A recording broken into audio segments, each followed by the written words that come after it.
In 1985, on a small volcanic island off the coast of Portugal called Madeira, a boy was born who almost was not. His mother, Maria Dolores, was already struggling. She had 3 children. Her husband was a gardener who earned almost nothing and spent much of what he earned on alcohol. They lived in a small house with a tin roof that leaked when it rained. There was not enough money for food some days, and when she found out she was pregnant with her 4th child, she asked a doctor to end the pregnancy. The doctor said no. That child was Cristiano Ronaldo. He grew up in a 2-room house in the parish of Santo Antonio in Madeira, where 4 people shared one room. There was no space. There was no money. There was barely enough food. But there was a ball. From the time he could walk, young Cristiano chased a football through the narrow streets of his neighborhood. Not a proper ball. Rolled up socks, empty bottles, whatever was round and could be kicked. He would skip meals to play.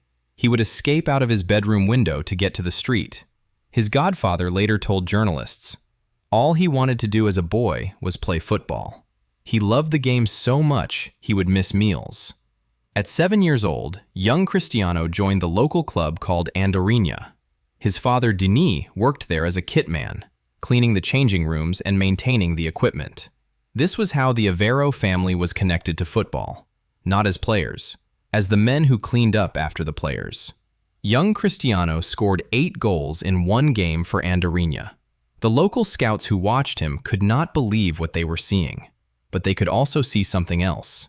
The boy was thin, wiry, small for his age, and playing on rough streets because proper boots cost money the family did not have. At 12 years old, young Cristiano was offered a place at Sporting CP's academy in Lisbon, the largest city in Portugal, 700 miles from Madeira. His family could not go with him. They had no money for that. So young Cristiano made the journey alone at 12 years old. When he arrived at the academy, he was immediately different. Not because of his talent, because of his accent. Madeiran Portuguese sounds different from Lisbon Portuguese. From the first day, his teammates mocked him for the way he spoke. He was an island boy in a city school, poor in a place full of ambitious middle-class boys. He went to the coaches and asked to train extra hours. They said yes. After every formal session ended and his teammates went to rest or socialize, young Cristiano stayed on the pitch. He ran extra laps. He shot on goal until his legs gave out. He practiced free kicks alone until the lights on the training ground were turned off. At 15, he had a heart operation, a racing heartbeat that could have ended his career. Doctors fixed it. Within a week, he was back training. In 2003, Sporting CP played a friendly match against Manchester United. Young Cristiano, now 18, played so well that United's legendary manager, Sir Alex Ferguson, Sir Alex, signed him on the spot. Before the match was even finished, Sir Alex pulled aside his assistant and said, "I need that boy." Manchester United paid €12.24 million for an 18-year-old kid from Madeira who had grown up with 4 people in one room. Cristiano signed his first Manchester United contract.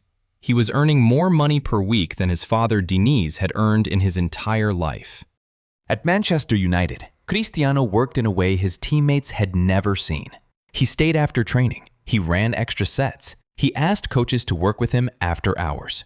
The boy from Madeira, who had been mocked for his accent, had turned his outsider status into fuel. He won 3 consecutive Premier League titles. Then he won the Champions League. Then, in 2008, he won the Ballon d'Or, the award for the world's best player. The gardener's son from the leaking 10-roofed house in Madeira was the best footballer on the planet. In 2009, Real Madrid paid €100 million for Cristiano, at the time the most expensive transfer in football history. He stayed for 9 seasons. He scored 450 goals in 438 games. He won 4 Champions League titles. He won 4 Ballon d'Or awards. He scored more goals for Real Madrid than any player in the club's history. But Cristiano was not just building a football career. He was building a business empire. In 2006, while still playing for Manchester United, He opened a fashion boutique in Madeira under his personal brand CR7.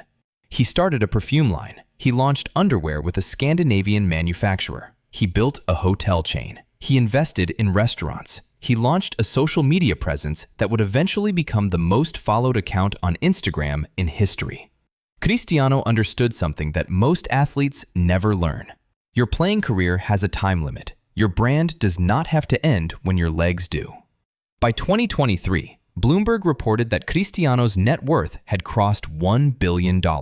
He had become football's first billionaire, not from his Al Nassr salary alone, which at roughly $200 million per year is enormous, but from decades of brand building, investment, and understanding that CR7 was not just a shirt number. It was a brand with a value of its own.